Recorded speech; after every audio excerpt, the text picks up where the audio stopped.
right, it's hour number 2. I'm going to tell you about the guests when we come back from this quick break in a few minutes, but I've got a very powerful John Bound special report I want to get to. U.S. citizens under threat of foreign hackers thanks to the deep state. Yeah, Julian Assange came out and gave a little press conference today, and he made the point that the CIA's claiming we're all enemies for having this. They're the ones that leaked it. They're the ones that don't have good practices, keeping secret stuff that's illegal they're doing. I love how they turn this around. Here is the John Bound report, and we'll be back.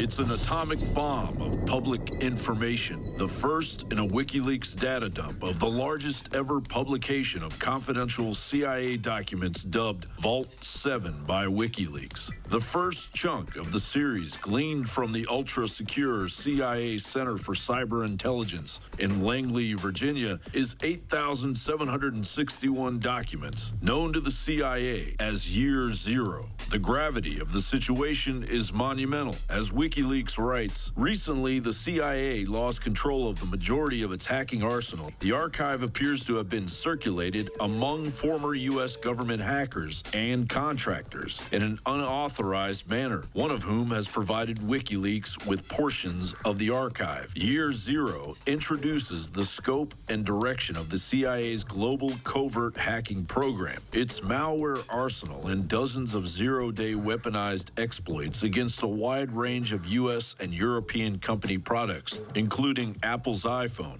Google's Android, and Microsoft's Windows, and even Samsung TVs, which are turned into covert microphones. By the end of 2016, the CIA's hacking division, which formally falls under the agency's Center for Cyber Intelligence, had over 5,000 registered users and had produced more than 1,000 hacking systems, Trojans, viruses, and other weaponized malware. Such is the scale of the CIA's undertaking that by 2016, its hackers had utilized more code than that used to run Facebook. The CIA had created, in effect, its own NSA with even less accountability and without publicly answering the question as to whether such a massive budgetary spend on duplicating the capacities of a rival agency could be justified. Essentially, a cyber weapon of the heaviest caliber in the hands of any hacker on planet Earth. Not only has the CIA and its deep state web of political minions kept this total breach of human privacy quiet, they have turned the illegal and compromised Frankenstein monster loose on America's executive branch. Meanwhile, the corporocratic political elite